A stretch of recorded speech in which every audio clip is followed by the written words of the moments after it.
Según los psiquiatras de la Organización Mundial de la Salud, 450 millones de personas en el mundo tienen un trastorno mental.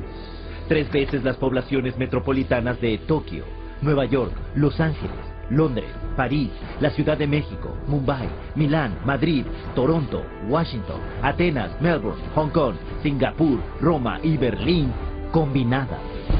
¿Hay realmente esta cantidad de enfermos mentales o es solo un caso de buen marketing?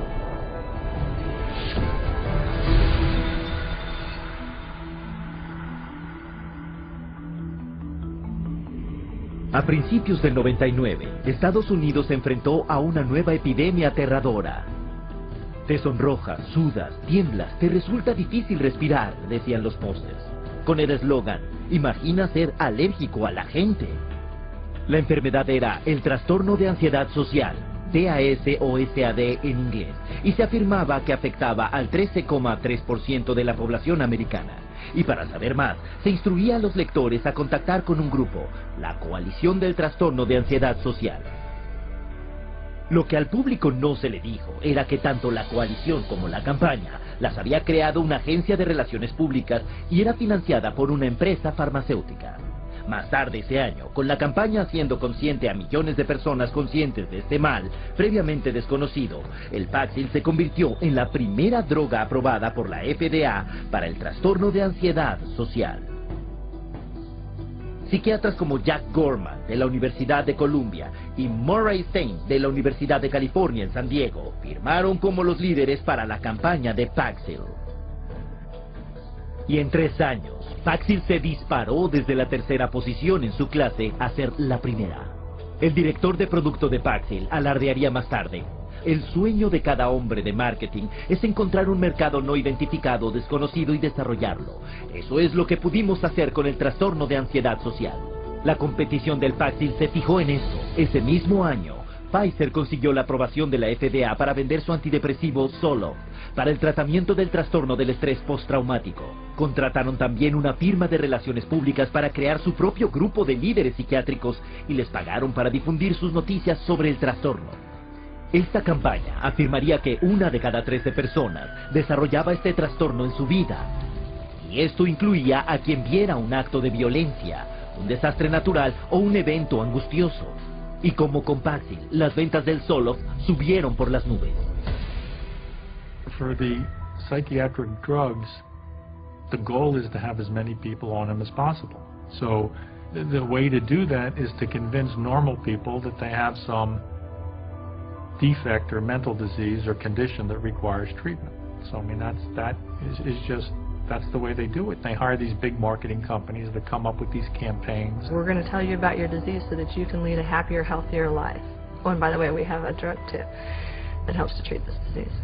Esta práctica de vender la enfermedad se conoce como la compraventa de la enfermedad, una expresión que definió el periodista Lynn Payer como intentar convencer a gente que está esencialmente bien de que están enfermos, o gente ligeramente enferma de que están muy enfermos.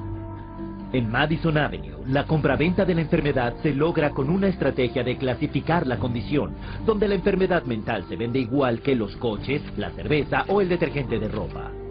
Y de acuerdo con el mayor gurú de Nueva York, Vince Parry, no hay una categoría terapéutica que acepte mejor la clasificación que el campo de la ansiedad y la depresión, donde la enfermedad raramente se basa en síntomas mensurables y por lo tanto abierta a la definición conceptual.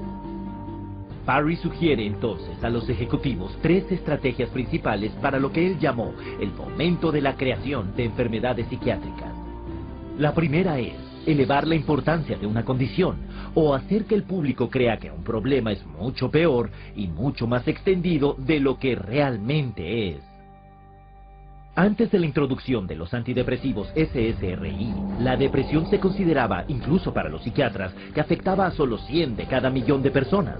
Desde entonces, las estimaciones han subido a tanto como 100,000 por 1,000,000, un aumento de 1000 veces. El resultado es que más o menos el 10% de los americanos, unas 27 millones de personas, toma antidepresivos hoy en día, el doble que en 1996. Very good marketing that all, expressions of human emotion, deep sadness and fear and anger and whatever else they happen to be, are now classified as, you know, a major problem, a psychiatric problem, a psychological problem that needs to be dealt with drugs. Otra enfermedad psiquiátrica, el trastorno bipolar, se consideraba raro, afectando solo a una décima parte del 1% cuando se introdujo en el DSM-3. Hoy se afirma que un 10% de la población, 100 veces el número original, tiene esa condición. El trastorno bipolar pediátrico no estaba enumerado siquiera en el DSM cuando el psiquiatra de Harvard, Dr. Joseph Biederman, empezó a publicar estudios afirmando que los cambios de ánimo en los niños no eran comportamientos normales, sino que en realidad eran enfermedades mentales. La campaña de ventas de la enfermedad de Biederman funcionó. Solo en la última década, el índice de niños con bipolar ha subido un 4000%. Pero lo que no se le dijo a los padres era que 25 empresas farmacéuticas distintas habían garantizado el trabajo de Biederman. La extensión de su influencia no se reveló hasta que una investigación del Senado en 2008 expuso a Biederman por no informar de más de $1.600.000 en ingreso farmacéutico. Pero estas revelaciones no tuvieron efecto en la psiquiatría. El bipolar pediátrico sigue siendo aceptado ampliamente en la comunidad psiquiátrica. These labels are being applied to younger and younger children, which I think is really, you know, a sad case. I'm sure I agree with any of those labels to begin with, but let alone for them to be applied universally to young kids. This idea that childhood itself is a psychiatric disease is simply based off some completely unsubstantiated idea that got printed in the psychiatric manual, and there's no science behind it whatsoever.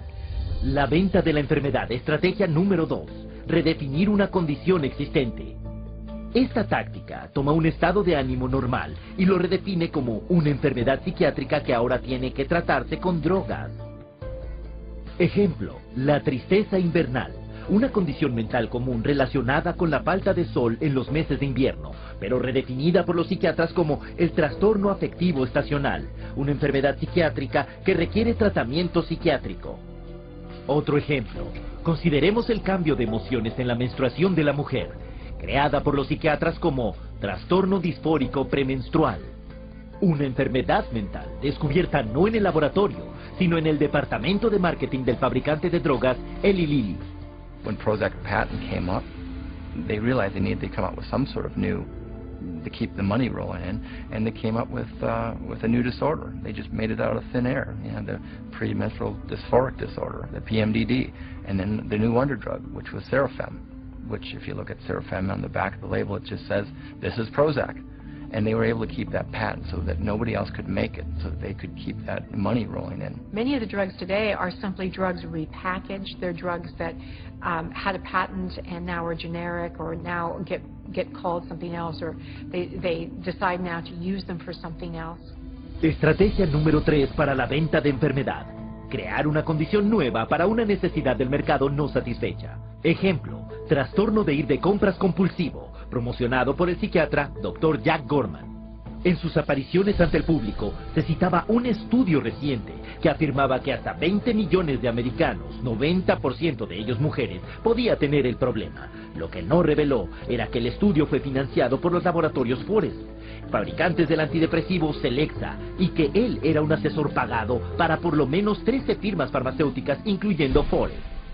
La mayoría de los consumidores no ha oído hablar del concepto del marketing de la enfermedad para sacar beneficio, pero para los que están en la publicidad y los fármacos es bien conocido.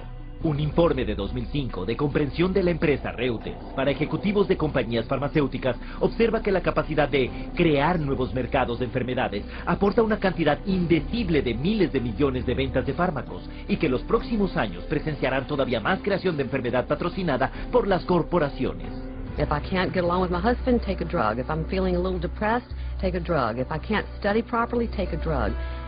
We've become a fast food, what I call a fast food, fast drug society. Uno podría entonces preguntar, ¿hay alguien cuestionando este aumento extremadamente cuestionable y científicamente no probado de diagnósticos mentales? En abril de 2006, el diario médico británico encontró sin querer, cuando publicaron un estudio pionero que anunciaba una enfermedad psiquiátrica recién descubierta, el trastorno de deficiencia motivacional o MODED. Se caracterizaba por letargo y una indisposición para trabajar. Se afirmó que Modet afectaba a millones. Pero cuando los medios de comunicación por todo el mundo transmitieron las noticias sin cuestionarlas, el diario dijo la verdad. El estudio era parte de la edición de su Día de los Inocentes. Pero el chiste demostró el punto. La venta de la enfermedad funciona. Incluso gente sin enfermedades mentales pueden ser consideradas en riesgo y que se les recomiende un tratamiento de drogas. Un estudio publicado en el diario de la Asociación Médica Americana instaba a todas las víctimas de ataques al corazón a tomar un antidepresivo para prevenir la depresión, estuvieran deprimidos o no. Luego se descubrió que los autores tenían una relación financiera no revelada con el fabricante del antidepresivo, Lexapro. El drogado preventivo es la onda del futuro. Como un experto dijo, por lo visto hay una cantidad de dinero ilimitada que ganar con el marketing farmacéutico de los remedios para las enfermedades, y todavía más de los remedios para reducir los factores de riesgo para la enfermedad. And of course, every time they come out with a new mental disorder, then they come out with a new drug to counteract it. At least to me, it seems like nothing more than a marketing ploy. There are certain executives in the pharmaceutical manufacturers that have stated that one day in America, every person will be on drugs, healthy or not. Con estas astutas campañas de ventas de la enfermedad, 100 millones de personas en el mundo están hoy en día tomando psicotrópicos. Y como resultado, la industria de los psicotrópicos está ganando más de $150,000 cada minuto. Un asesor del consumidor dijo, puedes vender cientos de millones de dólares de una droga, hasta una mala, si tienes la campaña de marketing correcta. Lo que nos lleva a nuestra siguiente pregunta. Ahora que las campañas de comercialización de la enfermedad crean la ilusión de enfermedad mental generalizada, ¿qué tan seguras son las drogas que los psiquiatras recetan para tratarla?